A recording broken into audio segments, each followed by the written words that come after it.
Hello children. तो हम लोग पढ़ रहे थे law of vector addition.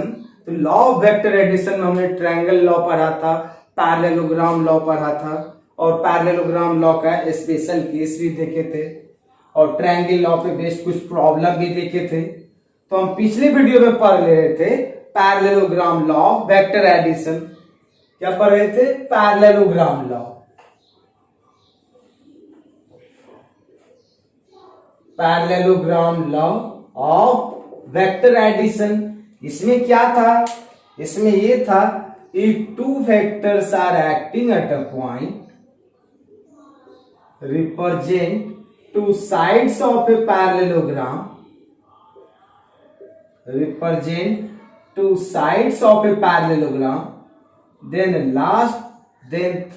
its diagonal will be resultant, means r equal to vector a plus vector b.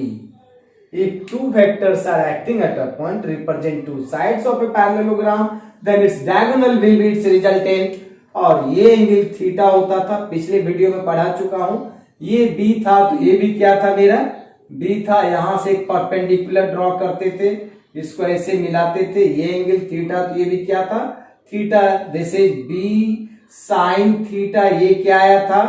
B cos theta. और इसको हम आगे की तरफ बढ़ा करके यहां से परपेंडिकुलर लिए थे तो ये भी एंगल थीटा होगा, क्योंकि ये दोनों साइड पैरेलल है और ये ए है तो ये भी क्या होगा? ए। पैरेललोग्राम का आमने सामने का साइड इक्वल होगा। This is a sine theta और ये क्या था मेरा? ए कॉस थीटा। क्लियर है? अगर हम यहीं पे देखे थे r equal to vector a plus vector b का हम मॉडुलस निकाले थे तो कितना आया था? रूट अंडर ए square plus B square plus 2ab cos theta आया था। क्लियर है? और टेन अल्फा कैलकुलेट किए थे। ये जो एंगल था, रिजल्टेंट का एंगल वेक्टर ए से अल्फा था और रिजल्टेंट का एंगल वेक्टर बी से बीटा था। तो टेन अल्फा जो कैलकुलेट हुआ था, tan alpha equal to B sine theta by A plus B cos theta. और टेन बीटा निकाले थे क्या? A sine theta by B plus A cos theta. Clear है? यहां तक ये भी बता चुका था, ये भी बताए थे, ये भी बताए थे। क्लियर है? अब इसके बाद स्पेशल केस नंबर 1 बताए थे। If theta equal to 0 degree तो रिजल्टेंट का वैल्यू आया था मेरा कितना? A plus B. Alpha equal to beta both are equal to 0 degree. Clear है? दूसरा नंबर बताए थे थीटा इक्वल टू 180 डिग्री तो रिजल्टेंट का value R equal to A minus B आया था। अल्फा 0 डिग्री था। कब? जब वेक्टर ए का मैग्नीट्यूड ग्रेटर था वेक्टर बी के मैग्नीट्यूड से। और आर इक्वल टू और बीटा भी मेरा जब 0 आया था उस वक्त वेक्टर ए का मैग्नीट्यूड लेस था वेक्टर बी के मैग्नीट्यूड से। Means resultant vector is always moves towards larger vector. अगर इसी पे बेस्ड अगर एक क्वेश्चन दे, हम यहाँ पे एक क्वेश्चन देते हैं, मीन्स रिजल्टेंट वेक्टर जो होता है लार्जर वेक्टर की तरफ होता है। अगर ये मेरा ए वेक्टर का मॉडुलस है, ये बी वेक्टर है, अगर इसका जो मैग्नीट्यूड ग्रेटर हो जाए वेक्टर बी से तो ये मेरा इधर रहेगा।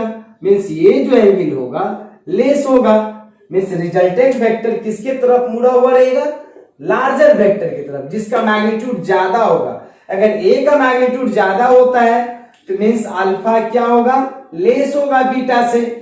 अब यहां पर एक बहुत अच्छा सा क्वेश्चन है, यहां पे एक क्वेश्चन देते हैं, इसी पे याद आया एक क्वेश्चन देते हैं।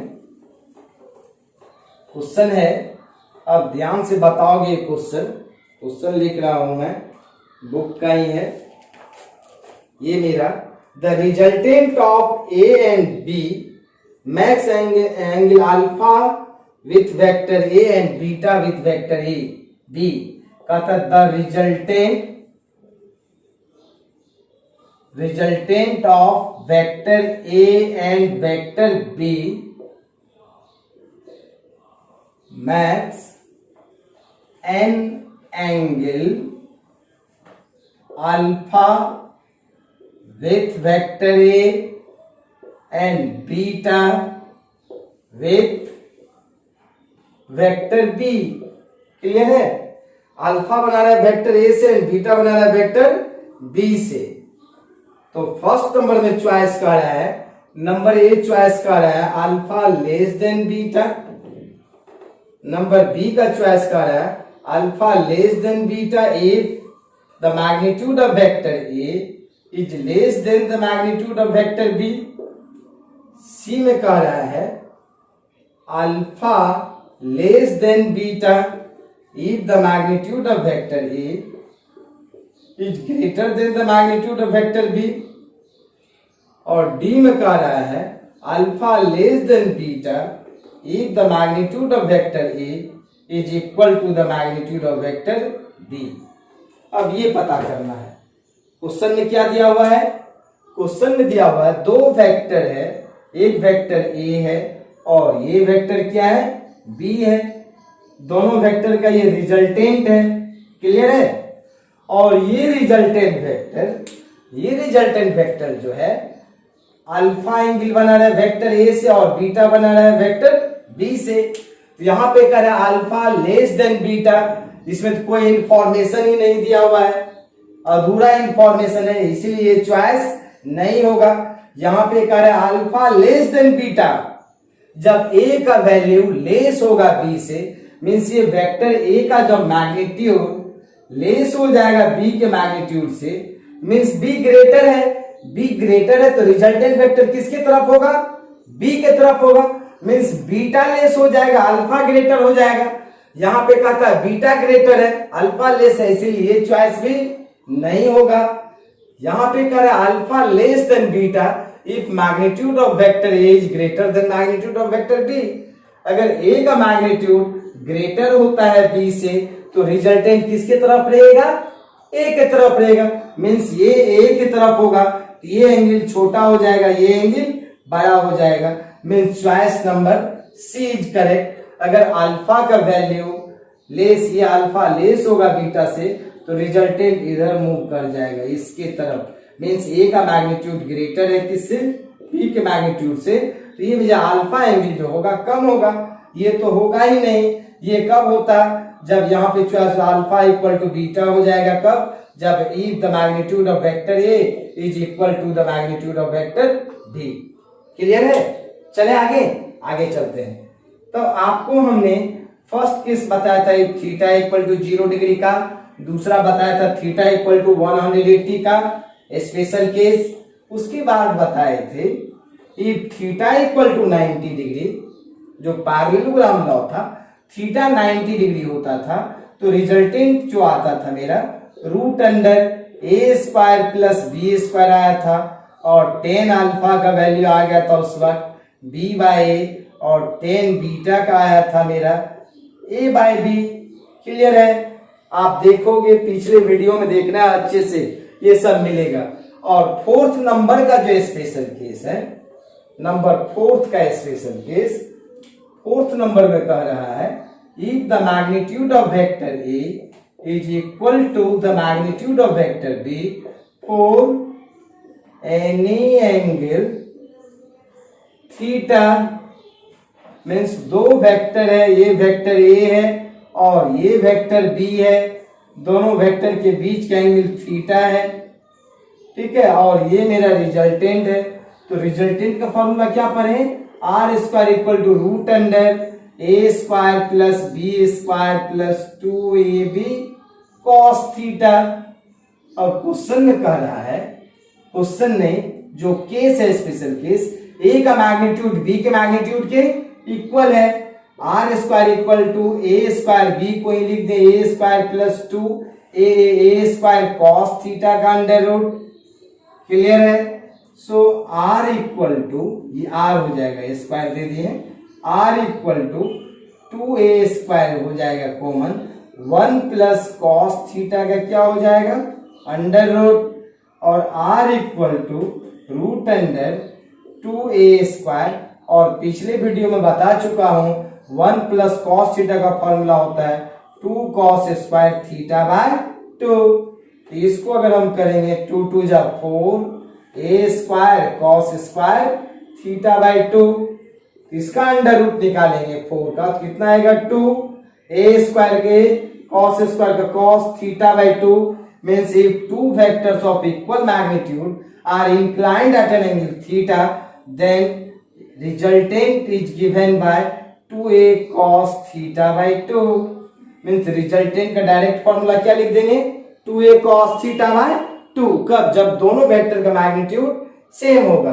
अब हम कहते हैं ये जो एंगल है अल्फा है और ये एंगल क्या है बीटा है, तो अल्फा क्या होगा और बीटा क्या होगा निकालना है। वैसे आप क्लियर कर सकते हो, जब दोनों वेक्टर का मैग्नीट्यूड सेम होगा तो रिजल्टेंट बीचों बीच पास करेगा, मींस अल्फा का भी वैल्यू होगा थीटा बाई 2 और बीटा का भी वैल्यू क्या होगा थीटा बाई 2।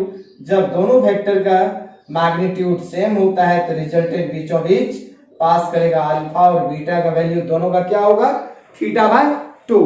तुम कहोगे नहीं हमको करके दिखाना है, हमको समझना है कैसे आएगा alpha equal to theta by 2, ठीक है। अदालत प्रूफ मांगती है, मैं उनको प्रूफ करके बताओ। उसी तरह अल्फा का वैल्यू थीटा बाई 2 कैसे आएगा तो देखते हैं। टेन अल्फा इक्वल टू क्या पढ़े थे B sine theta by A plus B cos theta, और ए का मैग्नीट्यूड बी के मैग्नीट्यूड के इक्वल है A sine theta by A 1 plus cos theta लिख सकते हैं। Why? Because the magnitude of vector A is equal to the magnitude of vector B.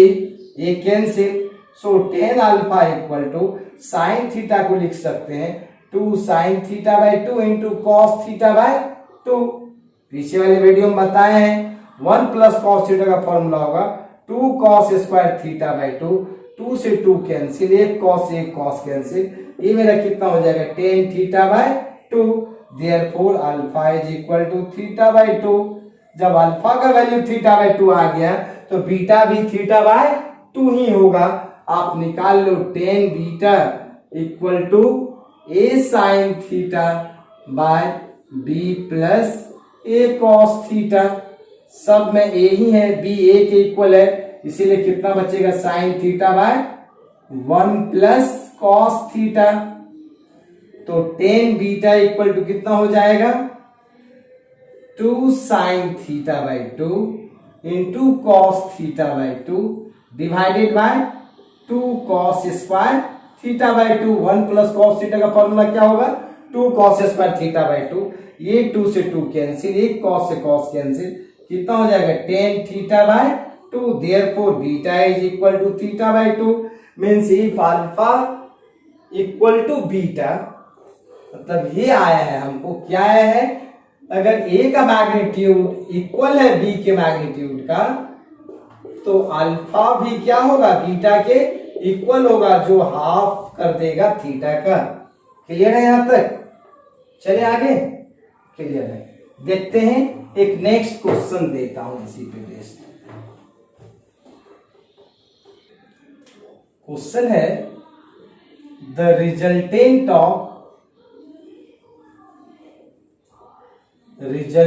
of two vectors A and B is perpendicular to vector A and its magnitude is equal to the half of the magnitude of vector B, then the angle between vector A and vector B is। ये AIEEE का question है, आया था AIEEE में, year याद नहीं है हमको। पहला चॉइस था 135 डिग्री, दूसरा है 90 डिग्री, तीसरा है 150 डिग्री, चौथा है नंबर डी 120 डिग्री। उससे बना के देखेंगे क्या क्वेश्चन कर रहा है। The resultant of two vectors A and B is perpendicular to vector A. अगर हम ऐसे करें, दो वेक्टर लेते हैं, वेक्टर ए है, कोई इस तरह से बना दिया वेक्टर बी, और दोनों वेक्टर का रिजल्टेंट ए के परपेंडिकुलर है, मींस ये एंगल तो मेरा थीटा लेस देन 90 दिख रहा है, तो रिजल्टेंट जो पास करेगा इसके बीच से पास करेगा, और ये जो रिजल्टेंट वेक्टर है इससे कभी भी ये 90 डिग्री एंगल नहीं बना सकता, तो ऐसा डायग्राम नहीं होगा। मींस इससे ये क्लियर हो गया कि दोनों वेक्टर के बीच का एंगल 90 से ग्रेटर होगा। बट 90 से ग्रेटर तीन चॉइस है मेरा, ए, सी and D.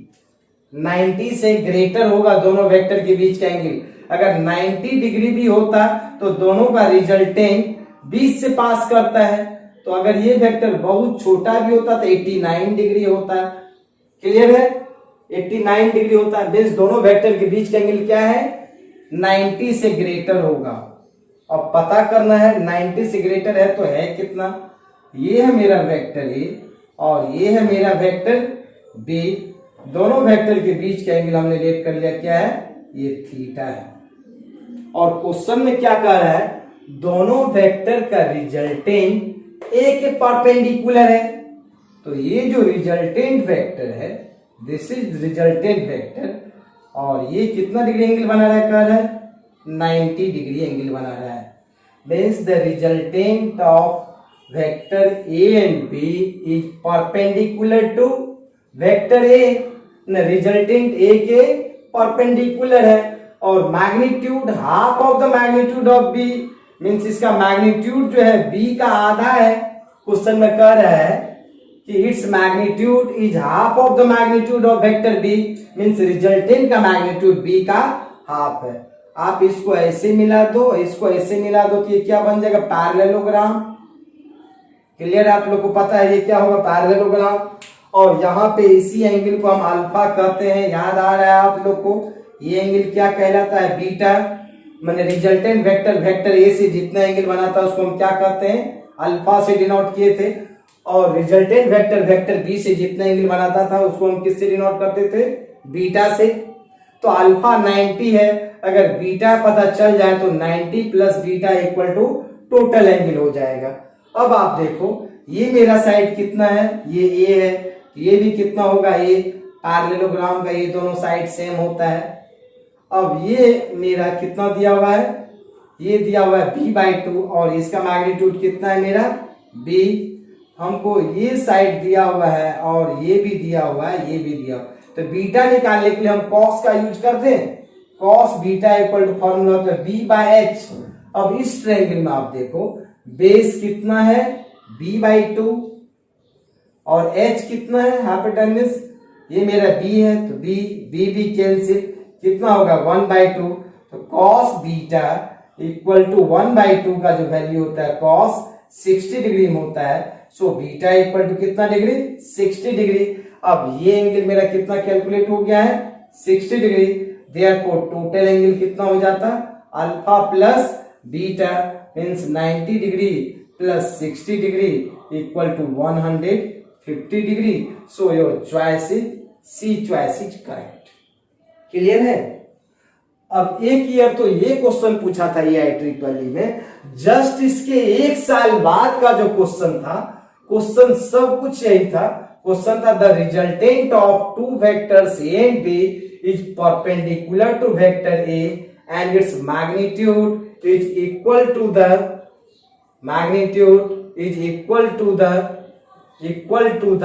Magnitude of vector A, then the angle between vector A and B. Choice same था, आपको बना करके दिखाना है। अब अपने मन से बना के दिखाओ। चॉइस मेरा सेम था, क्वेश्चन कर रहा था दोनों के बीच का एंगल क्या होगा, सिर्फ रिजल्टेंट का वैल्यू जो था ए के मैग्नीट्यूड के इक्वल था। इस क्वेश्चन में भी दोनों वेक्टर के बीच का एंगल 100, ये 90 डिग्री से ग्रेटर होगा, क्योंकि रिजल्टेंट वेक्टर वेक्टर ए से 90 डिग्री एंगल बना रहा है, मींस अल्फा का वैल्यू 90 है। आप लेट कर लो, ये है वेक्टर ए और ये है वेक्टर बी, और वेक्टर बी से जो एंगल, ये जो रिजल्टेंट वेक्टर है, ये रिजल्टेंट वेक्टर आर, ये एंगल को अल्फा कहते हैं, ये दिया हुआ है 90 degree, means resultant vector is perpendicular to vector A, और ये एंगल पता नहीं है हमको बीटा, कैलकुलेट करना है दिस एंगल बीटा। अब इसको ऐसे मिला दिया, इसको ऐसे मिला दिया, तो ये क्या हो गया, पैरेललोग्राम। और दिया हुआ है रिजल्टेंट का मैग्नीट्यूड जो है equal to the magnitude of vector A के मैग्नीट्यूड के इक्वल है। अब ये टोटल एंगल कैलकुलेट करना है यहां से यहां तक थीटा। अब देखिए ये साइड ए है तो ये भी साइड क्या है, ए, इसका मैग्नीट्यूड कितना हो जाएगा ए, ये भी ए, ये भी ए, तो टेन बीटा लगा दो, tan beta equal to perpendicular by base, perpendicular side कितना है मेरा ए, बेस कितना है, रिजल्टेंट का मैग्नीट्यूड भी ए है, 1 आया, मीन्स टेन बीटा, टेन का वैल्यू 1, टेन 45 डिग्री में होता है, so beta equal to what, 45 degree. Beta angle जो हो जाता मेरा, ये एंगल कितना डिग्री हो गया है, 45 degree. So theta equal to alpha plus beta 90 degree या plus 45 degree equal to 135 degree. ये जो है आंसर हो जाता मेरा ए का होता है। क्लियर है यहां पर? चले आगे देखते, इसको बना लीजिए। तो ये सारे टॉपिक को अच्छे से देख लेंगे, तो नेक्स्ट वीडियो में हम मिलते हैं डिफरेंट टाइप ऑफ प्रॉब्लम लेकर के based on triangle law and parallelogram law. तो बाय।